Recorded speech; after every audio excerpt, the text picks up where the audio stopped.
Coucou, salut tout le monde, c'est Anne-Irène. J'espère que vous allez tous bien par la grâce de notre Seigneur Jésus-Christ. Donc, bien aimés, nous continuons une fois de plus notre parcours sur la méditation de la parole de notre Dieu, parce que ce que nous essayons de faire, c'est de préserver la vie éternelle que nous avons reçue par la grâce de notre Dieu dans le nom de Jésus-Christ. Et comme vous l'avez toujours constaté, nous sommes sur notre sujet d'étude qui a comme thème la différence entre les paroles prophétiques et les paroles de déclaration. Et bien aimé, nous avions marqué une pause et durant cette pause, j'avais pris le temps aussi de pouvoir partager avec vous des informations, c'est-à-dire des versets bibliques que le Saint-Esprit m'avait inspirés. Et bien aimé, pour pouvoir nous permettre aussi de comprendre le mouvement de notre Dieu. Parce que notre Dieu est un Dieu de mouvement. Notre Dieu est un Dieu qui fait des choses nouvelles. Et pour nous permettre aussi de pouvoir reconnaître les temps et les saisons. Cela pour pouvoir aussi avoir du discernement. Cela aussi pour pouvoir analyser notre environnement. Et bien aimé, j'avais pris ce temps pour pouvoir aussi apporter, partager des messages, des informations pour pouvoir aussi nous aider d'une manière spirituelle. Ceci dit, aujourd'hui, bien aimé, nous allons revenir à nos moutons, c'est-à-dire nous allons apporter plus d'informations en relation toujours avec notre sujet d'étude qui a comme thème la différence entre les paroles prophétiques et les paroles de déclaration. Et précédemment, bien aimés, par la grâce de notre Dieu, nous avions été capables d'apporter des éléments en relation avec les paroles de déclaration qui étaient inspirées ou qui étaient sous la forme de l'art de la répétition. Et bien aimés, en relation avec ce type de paroles de déclaration, nous avions dit que les paroles de déclaration sous l'influence de l'art de la répétition ne nous permettaient pas d'avoir une relation avec notre Dieu. Ce type de paroles ne nous permettait pas d'être des personnes aussi qui essayons de comprendre les saintes écritures en relation avec la pensée de notre Dieu, en relation avec l'intention de l'évangile. Et nous avions dit que les paroles de déclaration sous l'influence de l'art de la répétition nous encourageaient à émettre des paroles répétitives, des paroles que nous avons, on va dire, prises, qui sont tirées de la Bible, sans pour autant essayer de comprendre ces paroles, sans pour autant essayer de recevoir une transformation interne en relation avec ces paroles. Et nous avions vu deux versets qui avaient été mentionnés dans le livre de Romains au chapitre 10, à partir du verset 9 jusqu'au verset 10. Et ces deux versets étaient en relation avec comment est-ce que l'être humain pouvait être capable d'accéder, on va dire, au salut. Comment est-ce que l'être humain pouvait être capable aussi d'avoir la vie éternelle.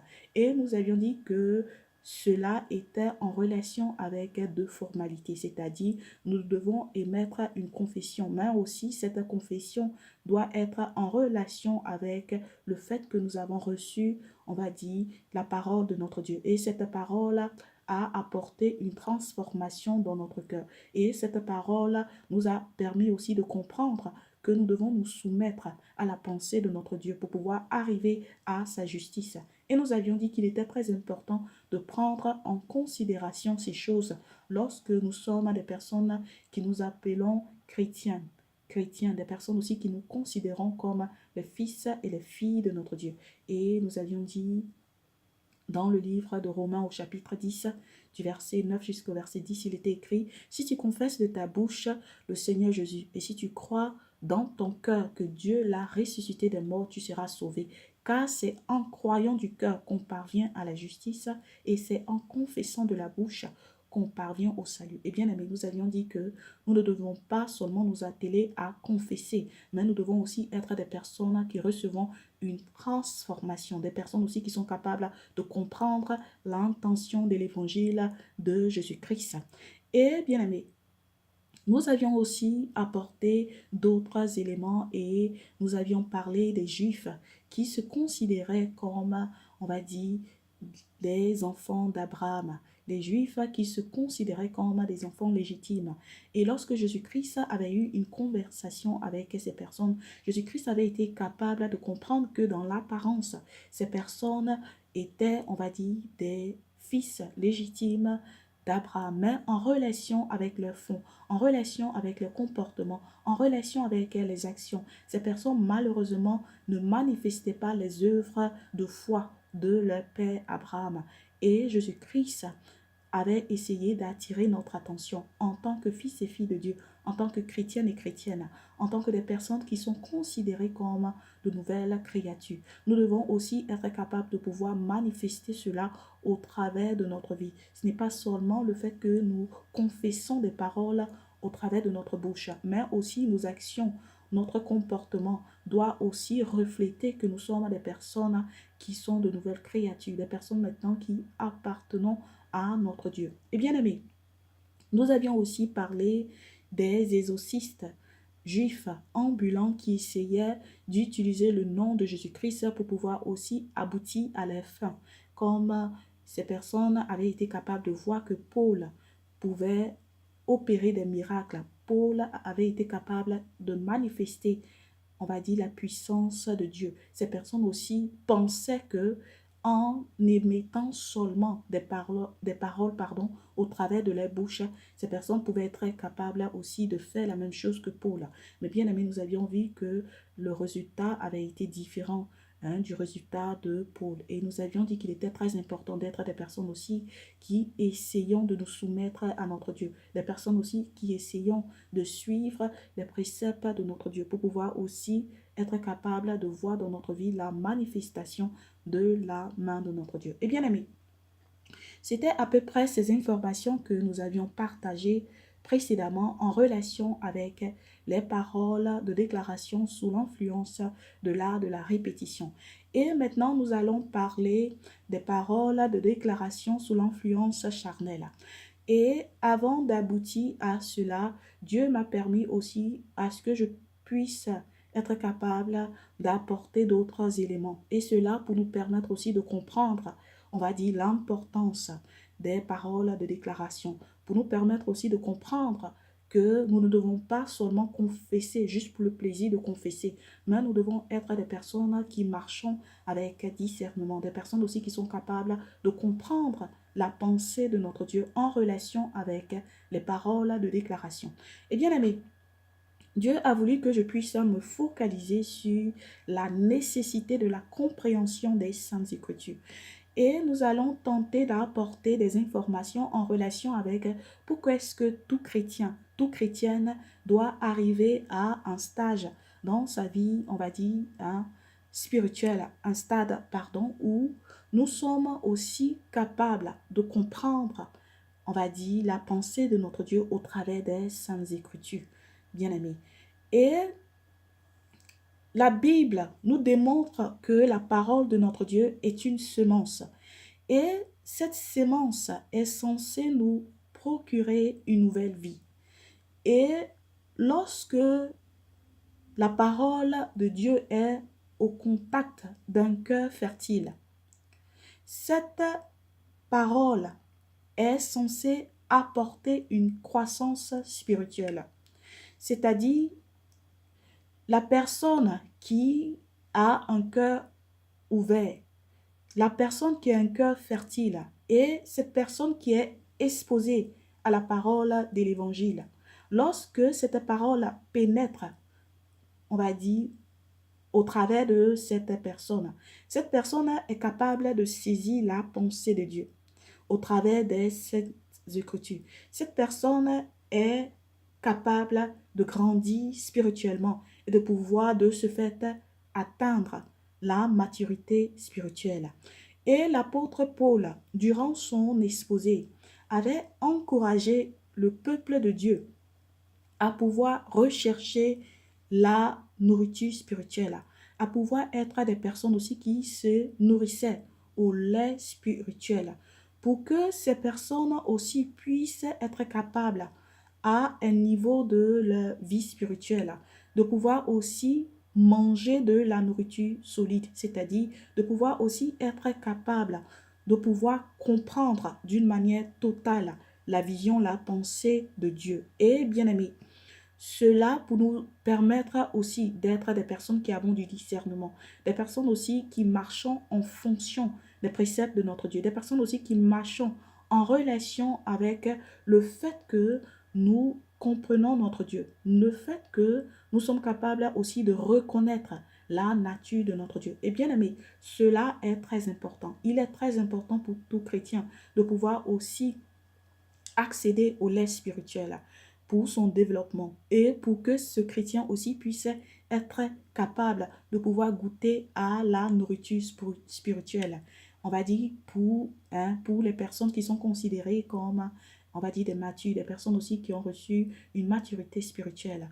Et bien aimé, il est très important de comprendre que en tant que chrétien et chrétienne, notre vie, c'est d'être des personnes qui vont être capables d'être préparées pour, on va dire, pour que lorsque Jésus-Christ se manifeste, pour que lorsque Jésus-Christ revienne, nous puissions être aussi des personnes qui seront capables d'aller avec notre Seigneur. Et il est très important de pouvoir comprendre ces genres de choses. Et lorsque nous allons dans le livre de 1 Pierre, au chapitre 2, à partir du verset 2 jusqu'au verset 3, il est écrit « Désirez comme des enfants nouveau-nés le lait spirituel et pur, afin que par lui vous croissiez pour le salut.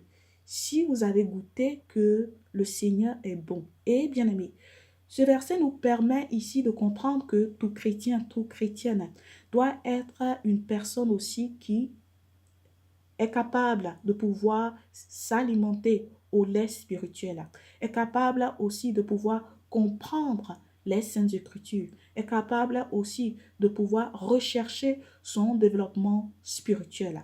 Et tout cela pour nous permettre aussi à pouvoir accéder à notre salut, pour nous permettre aussi de maintenir le salut que nous avons reçu, pour nous permettre aussi d'être des personnes qui sont mieux préparées, pour nous permettre aussi d'être des personnes qui atteignons un certain stade dans notre vie spirituelle, où nous sommes considérés comme des personnes qui avons, on va dire, qui sont matures d'une manière spirituelle. Des personnes aussi qui sont capables de pouvoir manger la nourriture solide. Et bien aimé, il est très important de pouvoir comprendre ces genres de choses parce que l'apôtre Paul aussi avait dit dans le livre de Hébreux au chapitre 5 du verset 14, il est écrit « Mais la nourriture solide est pour les hommes faits, pour ceux dont le jugement est exercé par l'usage à discerner ce qui est bien de ce qui est mal. » Et bien aimé, ce verset nous permet ici d'être des personnes qui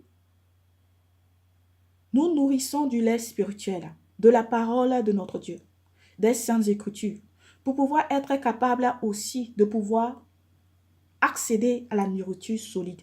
Parce que c'est cette nourriture solide qui va nous permettre aussi d'avoir le sens du discernement. C'est ce qui va nous permettre aussi, on va dire, d'émettre un jugement. Un jugement juste, un jugement en fonction de la pensée de notre Dieu. Un jugement qui va nous permettre aussi de pouvoir reconnaître ce qui est de Dieu et ce qui ne l'est pas. Parce que, bien aimé, dans l'apparence, tout peut être, on va dire, inspiré de notre Dieu. Mais pour une personne avisée, une personne qui a du discernement, une personne qui a cette faculté de pouvoir se nourrir à la nourriture solide. Cette personne est capable d'émettre un jugement juste. Cette personne est capable de discerner. Cette personne est capable de reconnaître ce qui est de Dieu, de ce qui n'est pas. Et bien aimé, il est très important en tant que fils et filles de Dieu, d'être des personnes aussi qui ont du discernement, des personnes aussi qui sont capables de reconnaître ces choses qui sont de Dieu et les choses qui ne sont pas de Dieu. Et bien aimé, pour que nous ne puissions pas être la victime de l'ennemi, pour que nous ne puissions pas être la victime des hommes, pour que nous puissions aussi être des personnes qui suivons le mouvement de notre Dieu. Comme je l'avais mentionné précédemment, que notre Dieu est un Dieu de mouvement. Notre Dieu est un Dieu qui fait des choses différentes, en relation avec les saisons, en relation avec les temps. Donc, il est très important de pouvoir reconnaître la pensée de Dieu. Il est très important de pouvoir reconnaître la main de Dieu et ce qui n'est pas de la main de Dieu. Et c'est pour cela qu'en tant que fils et filles de Dieu, nous devons être des personnes aussi qui nous exposons au lait spirituel pour pouvoir atteindre la maturité, pour pouvoir aussi être capable de nous nourrir de la nourriture solide. Et bien aimé, cela est très important. Et bien aimé, lorsque nous allons dans le livre de 2 Corinthiens au chapitre 11, à partir du verset 3 jusqu'au verset 4, il y a quelque chose de très important que l'apôtre Paul avait essayé de partager avec les chrétiens durant, on va dire, l'église primitive. Il avait dit toutefois, de même que le serpent séduisit Ève par sa ruse, je crains que vos pensées ne se corrompent et ne se détournent de la simplicité à l'égard de Christ.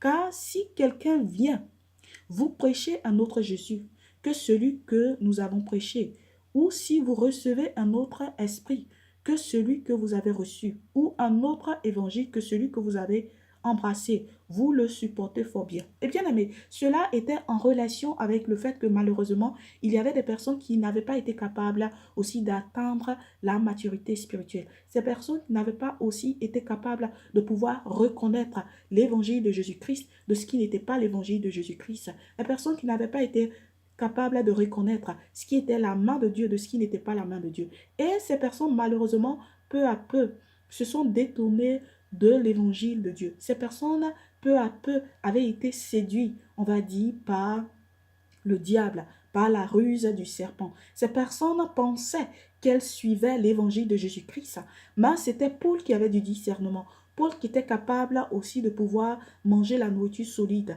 C'était Paul qui avait été capable de reconnaître que malheureusement ces personnes qui pensaient suivre Jésus-Christ, ces personnes qui pensaient marcher en fonction de la pensée de Dieu, ces personnes s'étaient détournées de l'intention de Jésus-Christ. Ces personnes qui malheureusement n'avaient pas été capables d'atteindre la maturité spirituelle. Ces personnes n'avaient pas, on va dire, cette opportunité, cette habilité de pouvoir discerner, cette habilité de pouvoir comprendre qu'elles étaient dans le faux, cette habilité de pouvoir comprendre quel évangile qu'elle avait reçu n'était pas l'évangile qui était inspiré de Dieu. Et bien aimé, c'est pour cela qu'en tant que fils et fille de Dieu, il est très important d'avoir du discernement. Il est très important d'être des personnes aussi qui sont capables de pouvoir suivre le mouvement de notre Dieu. Bien aimé, lorsque l'Église, qui est la représentation du corps du Christ, le chrétien qui est considéré comme le temple du Saint-Esprit, ne reçoit pas une compréhension précise des Saintes Écritures, n'est pas capable de comprendre la pensée de Dieu. Cette personne n'est pas capable d'exercer de ce fait le jugement de Dieu. Cette personne n'est pas capable d'accéder à la justice de Dieu. Cette personne n'est pas capable de reconnaître ce qui est inspiré du diable et ce qui est inspiré de Dieu. Cette personne n'est pas capable de faire la différence entre, on va dire, la nature de Dieu et ce qui n'est pas la nature de Dieu. Et bien aimé, c'est pour cela qu'il est très important d'être des personnes aussi qui continuellement essayons de pouvoir nous développer d'une manière spirituelle. La foule qui écoutait Simon le magicien, qui est mentionné dans le livre de Actes au chapitre 8, à partir du verset 9 jusqu'au verset 10. La foule pensait écouter une personne qui était inspirée de Dieu. La foule pensait que Simon le magicien était une personne qui tirait sa puissance de Dieu. Mais malheureusement, c'était lorsque Pierre s'était manifesté avec les autres disciples. C'est Pierre qui avait été capable de pouvoir attirer l'attention de la foule. Parce que la foule, malheureusement, n'avait pas du discernement. La foule, malheureusement, n'avait pas été capable de pouvoir faire, on va dire, la différence entre ce qui était de Dieu et ce qui n'était pas de Dieu. Et bien aimé, il est très important pour tout chrétien d'être capable aussi de pouvoir, on va dire, marcher en relation avec le discernement, être capable aussi de suivre le mouvement de notre Dieu, être capable aussi de reconnaître les ruses de l'ennemi, être capable aussi de reconnaître ce qui est inspiré de Dieu et ce qui n'était pas et ce qui n'est pas, inspiré de Dieu. Parce que Simon le magicien, en relation avec l'apparence, en relation avec, on va dire, les signes, les prodiges qu'il opérait. Les personnes considéraient ce magicien, Simon, comme un envoyé de Dieu, comme un serviteur de Dieu, comme une personne qui, on va dire, manifestait la gloire de Dieu. Mais c'était seulement Pierre qui avait été capable de reconnaître que cette personne, c'est vrai, avait cette habilité de pouvoir opérer des miracles, avait cette habilité de pouvoir aussi manifester, on va dire, des actions extraordinaires, mais d'où il puisait sa puissance. Son inspiration n'était pas du Saint-Esprit. Son inspiration ne venait pas de Dieu. Son inspiration n'était pas en fonction de la pensée de Dieu. Et bien aimé, il est très important de pouvoir être des personnes en tout temps suivant le mouvement de notre Dieu. Et lorsque nous allons dans le livre de Actes, au chapitre 8, à partir du verset 9 jusqu'au verset 10, il est écrit: « Il y avait auparavant dans la ville un homme nommé Simon, qui, se donnant pour un personnage important, exerçait la magie et provoquait l'étonnement du peuple de la Samarie. Tous, depuis le plus petit jusqu'au plus grand, l'écoutaient attentivement et disaient: celui-ci est la puissance de Dieu, celle qui s'appelle la grande. » Eh bien, mais ce n'était pas le cas. Et ces personnes, malheureusement, étaient dans l'erreur. Ces personnes manquaient de discernement. Ces personnes pensaient que Simon le magicien était en train de témoigner de la gloire de Dieu. Mais malheureusement, Simon le magicien était une personne qui tirait son inspiration du diable, qui tirait son inspiration de l'ombre des ténèbres. C'est pour cela que tout enfant de Dieu doit être aussi capable de pouvoir avoir du discernement, doit être aussi capable de pouvoir comprendre et, on va dire, reconnaître le mouvement de Dieu, de ce qui n'est pas le mouvement de Dieu. Et bien aimé, cela est très important. Et bien aimé, ces informations pour nous permettre de comprendre les paroles de déclaration qui sont sous l'influence charnelle. Parce que les paroles de déclaration qui sont sous l'influence charnelle, ce sont des paroles de déclaration qui se focalisent sur la convoitise. Ce sont des paroles de déclaration qui sont, on va dire, reliées à la chair. Et bien aimé, la Bible nous dit que nous sommes des personnes spirituelles. Et de ce fait, nous devons rechercher des choses spirituelles.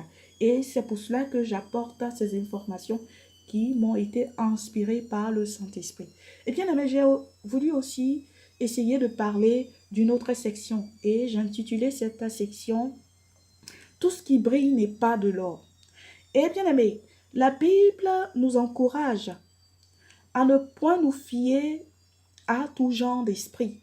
Mais nous devons premièrement, en tant qu'une personne avisée, en tant que le peuple de Dieu, nous devons être des personnes aussi qui, premièrement, essayons d'appliquer notre sens de discernement. Cela pour nous assurer que toute information que nous recevons, tout esprit que nous recevons, toute chose à laquelle nous exposons, est inspiré de Dieu, est en relation avec l'intention de l'évangile. Cela est en relation avec le mouvement de Dieu. Cela est en relation avec la pensée de Dieu. Et bien aimé, pour que nous puissions demeurer dans la présence de Dieu, pour que nous puissions être des personnes qui recherchons en tout temps, on va dire, la pensée de notre Dieu. Parce que la Bible nous montre que le peuple de Dieu, lorsque ces personnes avaient quitté l'Égypte, ces personnes avaient été dans le désert. Et on va dire, ces personnes étaient dans le désert. Moïse était dans le désert. Mais la position de Moïse par rapport à la position des enfants d'Israël, ces positions étaient différentes. Ces personnes, certes, étaient dans le désert, mais leur positionnement était différent. Moïse était une personne qui était rapprochée de Dieu. Malheureusement, le peuple israélien était des personnes qui étaient rapprochées des choses qui n'étaient pas de Dieu. C'était des personnes qui se focalisaient sur la chair. C'était des personnes qui se focalisaient sur la convoitise. Et malheureusement, ces personnes n'avaient pas été capables de pouvoir comprendre le mouvement de Dieu. Ces personnes n'avaient pas été capables de pouvoir discerner la pensée de Dieu. Tandis que Moïse, qui était, on va dire, sur le mont Sinaï, Moïse qui était accroché à Dieu, il avait été capable de comprendre la pensée de Dieu. Et bien aimé, en tant que fils et fille de Dieu, il est très important de pouvoir être des personnes aussi qui marchons en relation avec le mouvement de Dieu. Cela va nous permettre d'être des personnes qui ne sont pas hors sujet, des personnes qui ne marchent pas en relation avec la convoitise de la chair, des personnes qui ne sont pas séduites par l'ennemi, mais des personnes qui sont capables aussi de pouvoir séjourner dans le chemin qui va nous mener à la vie éternelle. Et bien aimé, il est très important de pouvoir comprendre ces genres de choses. Lorsque Jésus-Christ, bien-aimé, avait été dans le désert, durant, on va dire, son test, durant l'épreuve, la Bible nous avait démontré que le diable lui avait rendu visite. Le diable avait utilisé sa sagesse démoniaque, sa sagesse diabolique, pour pouvoir aussi séduire Jésus-Christ. Et comment il l'avait fait?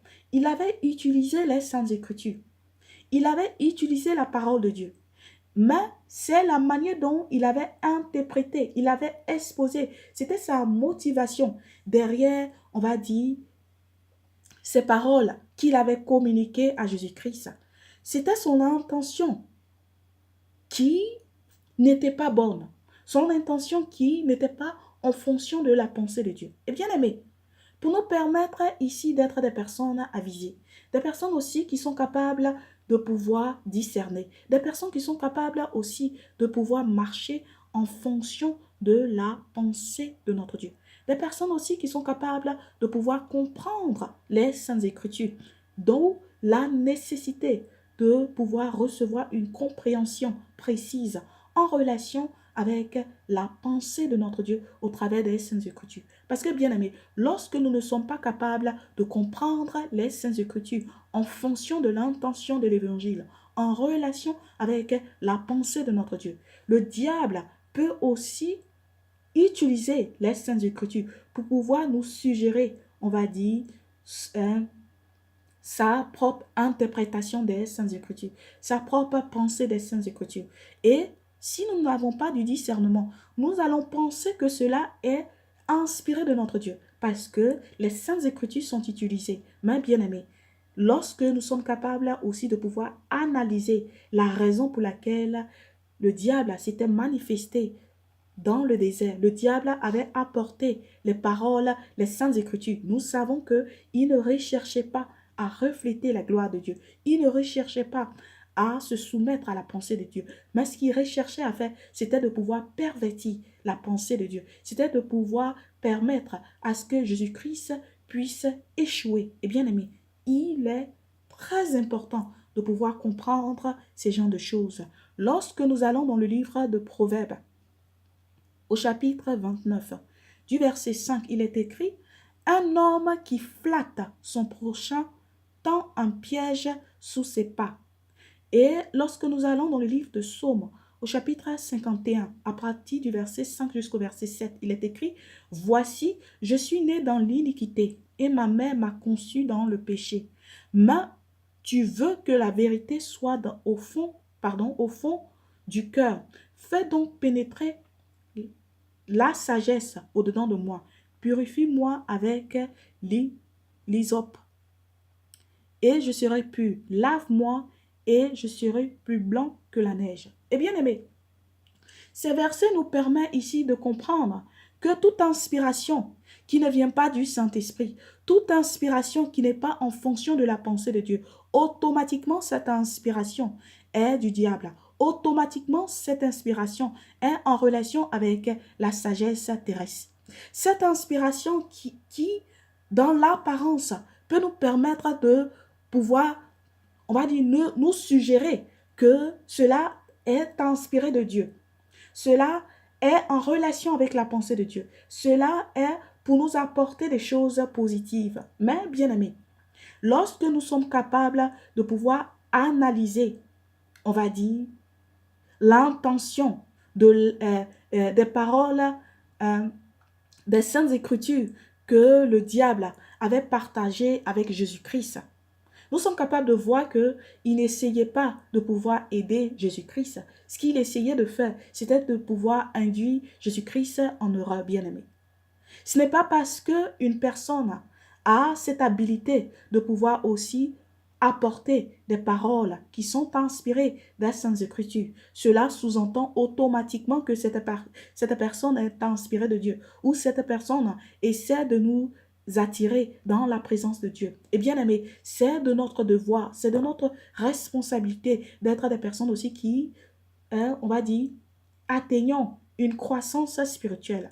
Des personnes aussi qui sont capables de pouvoir discerner. Des personnes aussi qui sont capables d'être en tout temps conduits par le Saint-Esprit pour pouvoir demeurer dans la présence de Dieu. Pour pouvoir aussi faire la différence malgré les saintes écritures que nous recevons. Malgré, on va dire, la parole que nous recevons.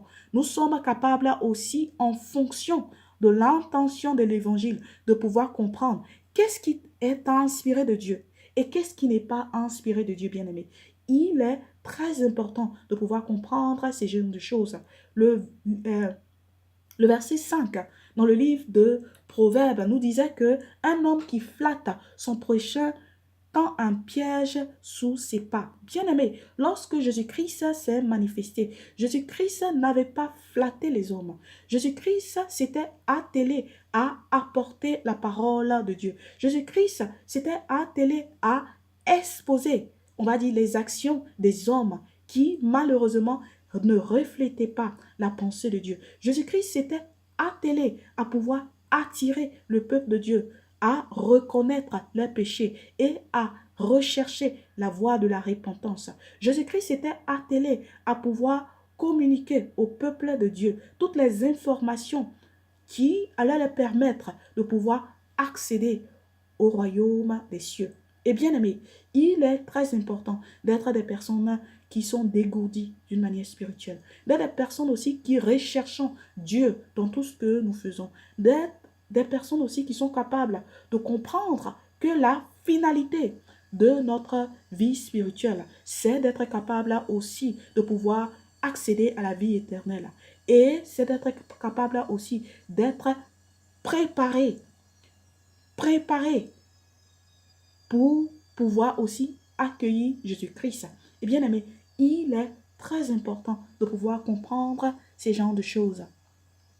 Et bien aimé, j'avais aussi voulu partager le rêve que j'ai eu. Je pense que c'était, ça va faire peut-être 10 ou 12 jours ou quelque chose comme ça, que j'ai eu un rêve. Et ce rêve que j'ai eu, je pense que c'était pour me permettre aussi de pouvoir être une personne qui est capable d'analyser les choses d'une manière approfondie. Une personne aussi qui est capable de pouvoir comprendre que tout ce qui brille n'est pas de l'or. Et bien aimé, le rêve que j'ai eu, ce rêve m'a emmené à vouloir comprendre la pensée de Dieu. C'est-à-dire, lorsque j'ai eu ce rêve, je me suis posé des questions. Qu'est-ce que Dieu a essayé de me communiquer au travers de ce rêve? Quelles sont des choses que je ne connais pas, je ne comprends pas, ou je n'arrive pas à cerner que Dieu a voulu essayer d'exposer pour pouvoir aussi attirer mon attention. Pardon. Et je me suis dit que c'était bien aussi de pouvoir partager le rêve que j'ai eu avec mes frères et mes sœurs pour pouvoir aussi attirer votre attention, pour pouvoir aussi vous permettre à pouvoir rechercher la pensée de Dieu. Et bien aimé, le rêve que j'ai eu, il faisait tard, c'était durant le soir. Et dans le rêve, c'était comme si j'étais en ville. Et il y avait encore des personnes qui étaient dans la rue. Et je ne sais pas pourquoi j'étais dans la ville, j'étais encore au dehors. Mais dans le rêve que j'ai eu, j'ai été capable d'apercevoir une très belle robe. Une très belle robe qui avait été affichée. Cette belle robe n'était pas dans un magasin. Cette belle robe avait été affichée, on va dire, à la vue de tous. Et cette robe scintillait. Cette robe était très belle. Cette robe avait une couleur jaune. C'est-à-dire, lorsque j'ai vu la robe, cette robe, on va dire, comme si elle avait été faite d'or. Et elle avait été placée on va dire, elle était dans une place ronde. Elle n'était pas dans un magasin. Et cette robe était illuminante. Elle était très belle. Elle était attirante. Je me suis dit vraiment, je n'ai jamais vu, depuis que je suis née, je n'ai jamais vu une robe qui est aussi belle.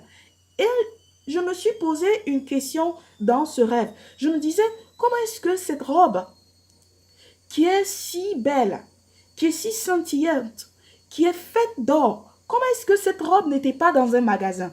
C'est-à-dire, pourquoi est-ce que cette robe avait été affichée à la vue de tous, au dehors? C'est-à-dire, toute personne pouvait essayer de voler cette robe. C'est ce que j'étais en train de me dire dans mon rêve. Ma bien-aimée, comme je l'ai dit, ce rêve que j'ai eu, c'était Dieu qui avait voulu aussi essayer de pouvoir, on va dire d'une manière spirituelle, de pouvoir me permettre aussi de comprendre certaines choses, de pouvoir aussi être une personne instruite. Et bien-aimée, je regardais cette robe et cette robe m'avait attirée. Et j'ai voulu contempler cette robe. Et de ce fait, je commençais à marcher pour aller vers cette robe, pour pouvoir pour pouvoir même la toucher parce qu'elle était tellement belle. Elle était faite d'or. Et bien aimé, lorsque je suis arrivée où cette robe était, j'ai remarqué que ce n'était pas une robe, mais c'était plutôt la réflexion d'une robe. C'est-à-dire, c'était un projecteur qui avait été mis là. Et ce projecteur avait, on va dire, dessiné, si vous voulez, ou avait la forme d'une robe. C'est-à-dire, de loin, on a l'impression que c'est une robe. De loin, on a l'impression que c'est une chose de valeur. De loin, on a l'impression que c'est une chose scintillante. Mais pour que je puisse être capable de comprendre si cette robe était vraiment, on va dire, elle était, on va dire, une vraie robe. Si c'était quelque chose de textuel, il fallait que je puisse me rapprocher de cette robe.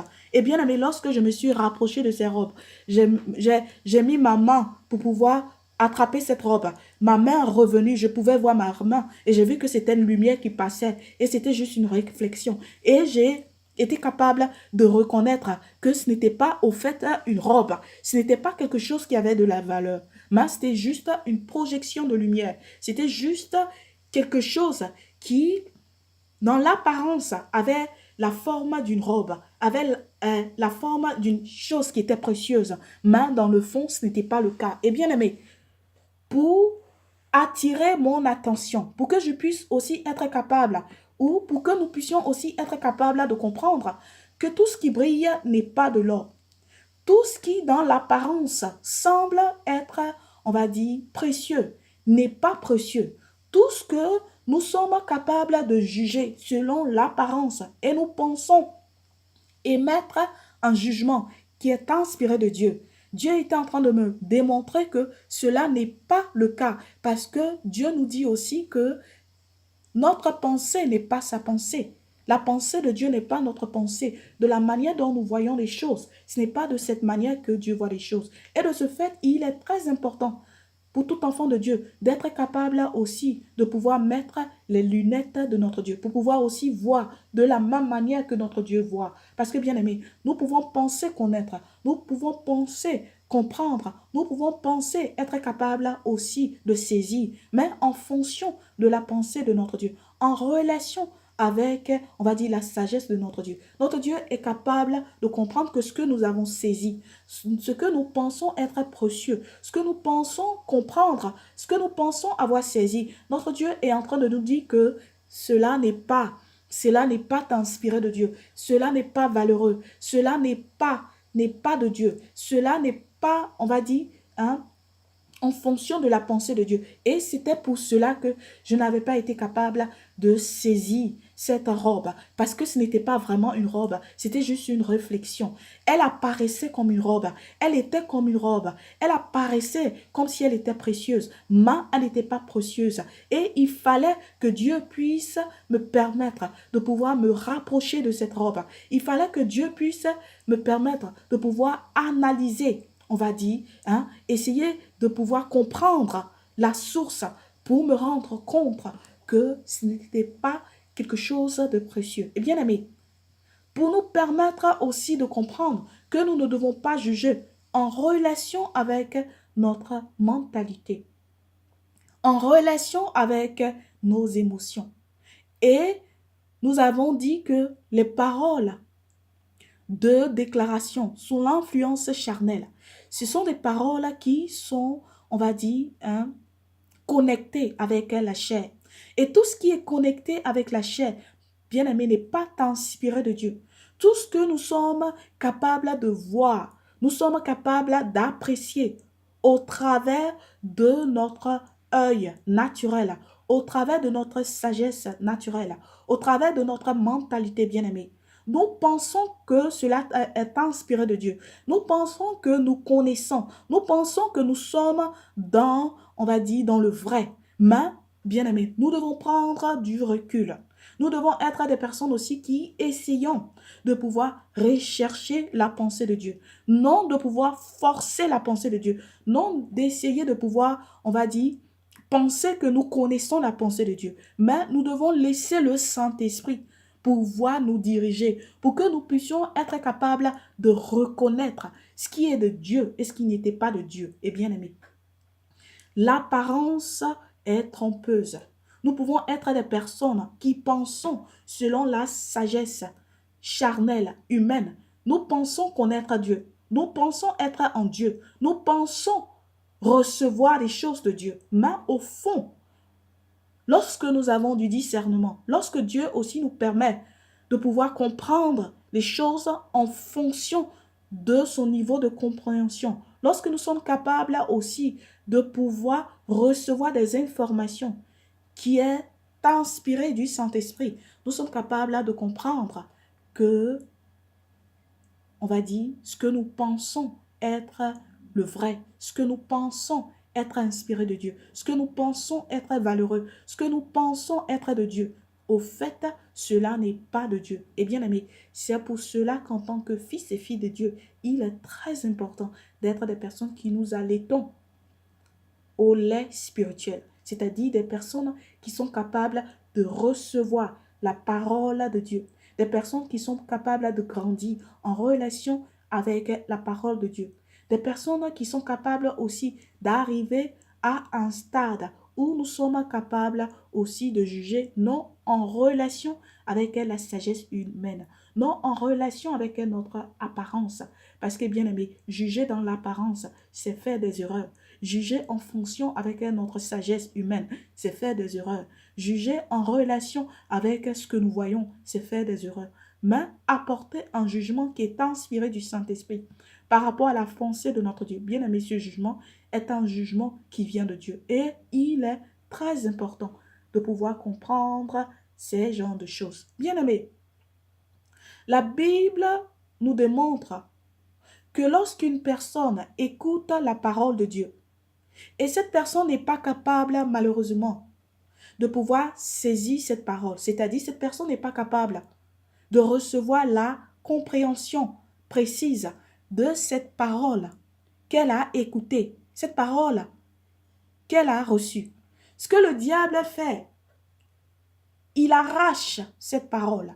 Ce que le diable fait, il utilise cette parole, il la manipule. Ce que le diable fait, il utilise cette parole et il apporte quelque chose qui, dans l'apparence, nous pouvons dire que est inspiré de Dieu. Nous pouvons dire que vient de Dieu. Mais lorsque nous sommes capables d'avoir du discernement, nous sommes capables de marcher en fonction, on va dire, de l'inspiration du Saint-Esprit. Nous sommes capables de comprendre que cela ne vient pas de Dieu. Parce que le diable, ce qu'il essaie de faire, c'est de pouvoir pervertir la parole de Dieu. Ce qu'il essaie de faire, il utilise la parole de Dieu, mais en fonction de son intention, de la motivation, en relation avec son objectif bien-aimé. Ce n'est pas pour manifester la gloire de Dieu. Ce n'est pas pour apporter le salut. Ce n'est pas pour apporter la liberté. Mais c'est pour permettre à ce que le peuple de Dieu puisse résider dans le tâtonnement spirituel. Pour que le peuple de Dieu puisse résider dans la médiocrité spirituelle. Pour que le peuple de Dieu puisse demeurer dans l'ombre des ténèbres. Et bien aimé, il le fait parce qu'il sait que Jésus-Christ va se manifester. Et il ne veut pas que le peuple de Dieu puisse être capable de pouvoir se préparer en vue de pouvoir aussi être prêt pour la venue de Jésus-Christ. Et bien aimé, il est très important de pouvoir comprendre que nous avons été sauvés pour que nous puissions être capables de nous préparer. Nous n'avons pas été sauvés pour que nous puissions être des personnes qui résident dans la chair, pour que nous puissions être des personnes qui résidons dans la convoitise, pour que nous puissions être des personnes qui recherchons des choses charnelles. Mais nous avons été sauvés pour que nous puissions être des personnes qui recevons une transformation, pour que nous puissions être des personnes qui pouvons aussi nous préparer pour être prêts pour la venue de Jésus-Christ. Et bien aimé, il est très important de pouvoir comprendre ces genres de choses. Lorsque nous allons dans le livre de Matthieu, au chapitre 13, du verset 19, il est écrit: « Lorsqu'un homme écoute la parole du royaume et ne la comprend pas, le malin vient et enlève ce qui a été sémé dans son cœur. Cet homme, c'est celui qui a reçu la semence le long du chemin. » Et bien aimé, c'est pour cela que j'avais dit qu'il est très important d'être des personnes aussi qui sont capables de comprendre la pensée de notre Dieu au travers des Saintes Écritures. Et Dieu aussi avait voulu que je puisse parler de la nécessité de la compréhension des Saintes Écritures avant même d'attaquer en profondeur les paroles, on va dire les déclarations, les paroles de déclaration sous l'influence charnelle. Et bien amis, parce que lorsque nous sommes des personnes qui ne sont pas capables de comprendre, de maîtriser au travers des Saintes Écritures, de comprendre l'intention de la pensée de notre Dieu, de comprendre l'intention de l'Évangile, ce que le diable fait, il vient et il pervertit cette parole. Ce qui vient, il vient et il arrache cette parole. Et lorsque nous ne sommes pas capables de recevoir au travers de nous cette parole qui est censée nous permettre de nous développer, ce que nous faisons, nous sommes des personnes qui, malheureusement, nous n'allons pas être capables de recevoir un développement spirituel. Et toute personne qui n'est pas capable de recevoir un développement spirituel en tant que fils et fille de Dieu, peu à peu, nous sommes des personnes qui mourront d'une manière spirituelle. Peu à peu, nous sommes des personnes qui régressons. Peu à peu, nous sommes des personnes qui repartons d'où nous avons été retirés. Peu à peu, nous sommes des personnes qui repartons sous l'ombre des ténèbres. Peu à peu, nous sommes des personnes qui, dans l'apparence, nous pouvons nous considérer comme les fils et les filles d'Abraham, mais en relation avec, on va dire, l'influence de l'ennemi, en relation avec, on va dire, la pensée de l'ennemi. L'ennemi nous a toujours gardés, on va dire, comme esclaves, malgré le fait que la parole de la vérité a été déjà, on va dire, prêchée. Et bien aimé, il est très important de pouvoir comprendre ces genres de choses. Bien aimé, il est très important de comprendre que nous devons investir du temps et nos ressources pour pouvoir aussi nous familiariser avec les Saintes Écritures. Des personnes aussi qui prennent du temps pour être dans la présence de Dieu. Être dans la présence de Dieu non seulement lorsque tout va mal dans notre vie. Être dans la présence de Dieu non seulement parce que nous avons besoin des choses superficielles. Nous avons besoin des choses du monde. Mais nous devons être aussi des personnes qui avons soif des choses, on va dire, spirituelles. Nous ne devons pas seulement aller dans la présence de Dieu lorsque nous sommes à la recherche des choses charnelles, lorsque nous sommes des personnes qui avons besoin à ce que notre Dieu puisse apporter un miracle, que notre Dieu puisse apporter des prodiges physiques dans notre vie. Parce que, bien aimé, ce que Jésus-Christ nous a apporté au travers de son sang est plus excellent que toute chose physique, charnelle que nous pouvons avoir sur cette terre. Et de ce fait, il est très important pour tout chrétien de pouvoir aussi arriver à un stade où nous essayons aussi de nous poser la question: quelle est cette chose, quelle est cette vie éternelle que notre Dieu est venu nous apporter? Comment est-ce que cette vie éternelle est plus excellente que la vie que j'ai maintenant? Comment est-ce que je peux être capable aussi de pouvoir recevoir cette compréhension approfondie pour reconnaître pourquoi Dieu a permis à ce que son Fils puisse mourir à la croix pour moi? Et bien aimé, il est très important pour tout chrétien de pouvoir aussi évaluer sa vie, de pouvoir aussi se poser ces genres de questions, de pouvoir aussi rechercher le pourquoi, la raison pourquoi est-ce que cette personne a voulu être chrétien, pourquoi cette personne se considère comme une chrétienne, bien-aimée. Il est très important de pouvoir comprendre ces genres de choses. Parce que, bien aimé, lorsque nous sommes capables de comprendre les saintes écritures en relation avec la pensée de notre Dieu, lorsque nous sommes capables de comprendre l'intention de l'évangile, lorsque nous sommes capables de comprendre la pensée de Dieu en relation avec notre vie, le diable n'est pas capable de nous apporter du baratin. Le diable n'est pas capable de nous apporter, on va dire, des choses qui ne sont pas inspirées de Dieu. Les hommes ne sont pas capables de nous apporter des choses qui ne sont pas inspirées de Dieu. Parce que, bien aimé, nous aurons cette habilité de pouvoir aussi faire la différence entre ce qui est inspiré de Dieu et ce qui n'est pas inspiré de Dieu. Nous serons capables aussi de pouvoir maintenir la vie éternelle que nous avons reçue. Parce que, bien aimé, si tu as dans ta main quelque chose de précieux et que tu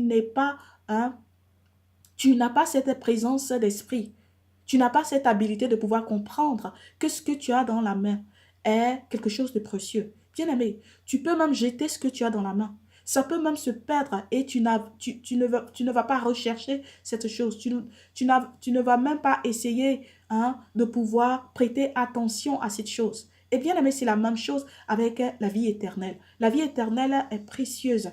La vie éternelle est très importante pour tout enfant de Dieu. Mais c'est à nous de pouvoir aussi comprendre cela. C'est à nous de pouvoir aussi rechercher de nous-mêmes au travers de l'apport du Saint-Esprit.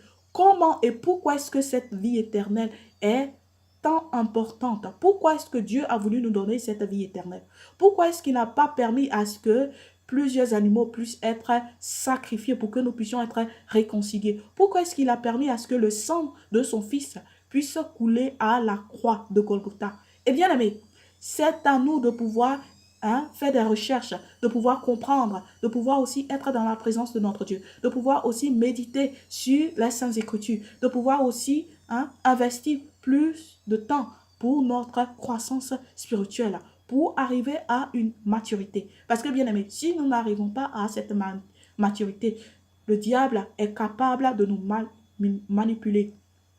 Le diable est capable de nous berner. Le diable est capable de nous permettre de pouvoir toujours résider dans la bassesse, de pouvoir toujours résister dans le chaos. Et c'est à nous d'être des personnes qui sont dégourdies. C'est à nous d'être des personnes qui recherchons à pouvoir comprendre la pensée de notre Dieu. La Bible nous montre que vous connaîtrez la vérité et cette vérité vous affranchira. C'est-à-dire la vérité est là. La vérité nous a été déjà donnée. Mais la Bible nous dit, vous connaîtrez la vérité. C'est-à-dire, il y a quelque chose que nous-mêmes nous devons faire. Nous devons aussi prendre du temps pour pouvoir essayer de comprendre quelle est cette vérité. Parce que lorsque nous sommes capables de comprendre quelle est cette vérité, c'est ainsi que nous serons capables aussi d'être affranchis. Et bien amis, il est très important de comprendre ces genres de choses. C'est vrai, Jésus-Christ est mort à la croix. C'est vrai, Jésus-Christ a permis à ce que tout le monde puisse accéder au royaume des cieux. Mais ce n'est pas tout le monde qui aussi a cette présence d'esprit. Ce n'est pas tout le monde qui est aussi capable de comprendre, on va dire, l'élément, ce que Jésus-Christ a fait à la croix. Et en tant que fils et fille de Dieu, il est très important de pouvoir comprendre cela. Il est très important de pouvoir rester dans la présence de Dieu pour être capable aussi de comprendre ce que nous avons dans la main. Qu'est-ce que cela est? La vie éternelle, qu'est-ce que cela est? Et c'est notre Dieu qui est capable de nous révéler. Bien aimé, il est très important de pouvoir comprendre ces genres de choses. Parce qu'il est écrit dans le livre de Matthieu, au chapitre 13, à partir du verset 12 jusqu'au verset 14, il est écrit, « Car on donnera à celui qui en a, et il sera dans l'abondance. Mais celui qui n'en a pas, on ôtera même ce qu'il a. C'est pourquoi je leur parle en parabole, parce qu'en voyant, ils ne voient point, et qu'en entendant, ils n'entendent ni ne comprennent. Et pour eux s'accomplit cette prophétie d'Ésaïe. Vous entendrez de vos oreilles, et vous ne comprenez point. Vous ne comprendrez point, pardon. Vous regarderez de vos yeux, et vous ne verrez point. Et bien aimé, ces versets avaient été mentionnés par Jésus-Christ. C'est-à-dire, c'était tout le monde écoutait la parole de vie. Mais ce n'était pas tout le monde qui avait été capable de saisir cela. Ce n'était pas tout le monde qui avait été capable d'être sauvé. Est-ce que cela sous-entend que Jésus-Christ n'avait pas voulu que tout le monde puisse être sauvé? Non, bien aimé, Jésus-Christ s'est manifesté pour que tout le monde puisse être sauvé. Mais c'est à nous de prendre cette initiative aussi de pouvoir comprendre la parole que nous avons reçue. L'évangile de Jésus-Christ, la vie éternelle. Cette vie éternelle, pardon, en relation avec la définition de notre Dieu. Qu'est-ce que cela sous-entend? C'est à nous aussi de faire notre recherche. C'est à nous aussi d'être responsables. C'est à nous aussi de pouvoir rechercher la présence de notre Dieu. Parce que la Bible nous montre que Jésus-Christ parlait en parabole. Jésus-Christ, durant ses enseignements étaient spirituels. Ses paroles étaient esprit et vie. Et de ce fait, des personnes qui pouvaient seulement être capables de pouvoir saisir cette parole, c'était des personnes qui devaient être spirituelles. C'était des personnes qui devaient avoir soif de Dieu. C'était des personnes qui devaient, on va dire, rechercher quelque chose de plus excellent de ce qu'elles avaient maintenant, de ce qu'elles avaient si c'était. C'était pas tout le monde. C'est-à-dire, oui, Jésus-Christ enseignait à tout le monde. Mais la foule, lorsque c'était leur moment de rentrer à la maison, la foule repartait à la maison. Mais les disciples étaient toujours là. Les disciples suivaient Jésus-Christ. Les disciples étaient là tout le temps. Et c'était la persévérance. C'était ça qui avait permis à ce que ces personnes puissent aussi être capables de pouvoir décoder les paroles que Jésus-Christ leur annonçait. C'est ce qui avait permis aussi à Jésus-Christ de pouvoir ouvrir l'esprit de ces personnes. C'était leur soif, c'était leur dévotion. Et c'était tout cela qui avait permis aussi à ces personnes de pouvoir accéder au royaume des cieux. Bien aimé, ce n'était pas le fait que ces personnes étaient capables, on va dire, d'aller dans les synagogues tout le temps. Ce n'était pas parce que ces personnes étaient capables d'aller dans le temple tout le temps. Ce n'était pas ça. C'était la dévotion. C'était le fait que ces personnes recherchaient à pouvoir comprendre la pensée de Dieu. C'était parce que ces personnes recherchaient à pouvoir, on va dire, maintenir la vie éternelle dont Jésus-Christ parlait durant son ministère. Et bien aimé, il est très important de pouvoir comprendre ces genres de choses. Il est très important de pouvoir comprendre que l'évangile a été annoncé pour les personnes du royaume. Et de ce fait, les personnes du royaume sont supposées comprendre les paroles de Dieu. Les personnes du royaume sont supposées décoder les paroles de vie, sont supposées comprendre les paraboles de Jésus-Christ parce que l'évangile, la bonne nouvelle a été annoncée pour les personnes qui sont considérées comme les élus, c'est-à-dire les personnes qui sont connues avant même la fondation du monde, les personnes que Dieu avait déjà prédestinées. C'est pour ces personnes que, on va dire, l'évangile a été annoncé. Les personnes qui sont sensibles à la voix de Dieu. Et de ce fait, bien-aimés, c'est de notre devoir, c'est à nous de pouvoir aussi rechercher, à pouvoir comprendre l'intention de l'évangile. C'est à nous aussi de pouvoir essayer de comprendre quelle est, on va dire, qu'est-ce que c'est la vie éternelle? Est-ce que la vie éternelle est plus importante que ce que nous avons si c'était? Et si ce n'est pas le cas, pourquoi est-ce que notre Dieu n'avait pas permis à ce que les animaux puissent être sacrifiés? Et il fallait que ce soit le sang de son fils. Et si la vie éternelle n'est pas aussi importante, pourquoi est-ce que le diable tente continuellement à nous, on va dire, détourner de cette vie éternelle? Eh bien, amis, ce sont ces genres de questions que nous devons nous poser. C'est ce genre de choses que nous devons essayer de regarder. Nous devons être des personnes aussi dégoûtées, des personnes aussi qui recherchons à pouvoir comprendre la pensée de notre Dieu. Et bien aimé, j'ai d'autres informations à apporter, mais nous sommes, ça va faire bientôt une heure. On va apporter ces informations prochainement lorsque Dieu va nous donner une autre opportunité. Et bien aimé, j'espère que ces paroles ont apporté quelque chose de positif dans ta vie spirituelle. Nous remercions notre Dieu pour ce temps qu'il nous a donné de pouvoir aussi apporter, partager sa parole. Nous nous rabaissons, nous nous humilions dans sa présence. Il est digne d'être adoré, il est digne d'être élevé. Nous le remercions pour tout ce qu'il fait dans notre vie. Nous le remercions pour l'opportunité qu'il nous donne de pouvoir aussi comprendre sa pensée, non en relation avec nos idées ou notre mentalité, mais guidée par le Saint-Esprit. Nous remercions Jésus-Christ pour son sang précieux qui a coulé à la croix pour que nous puissions être aujourd'hui considérés comme les fils et les filles de notre Dieu. Nous le remercions pour tout ce qu'il fait dans notre vie. Nous élevons aussi le Saint-Esprit, l'Esprit de vérité, l'Esprit qui nous permet aussi de marcher en fonction de la pensée de notre Dieu. L'Esprit aussi qui nous permet de pouvoir recevoir des révélations. L'Esprit aussi qui nous permet d'être dirigés en fonction des préceptes de notre Dieu. Et bien aimé, je te souhaite une excellente journée. Que Dieu te bénisse. Amen.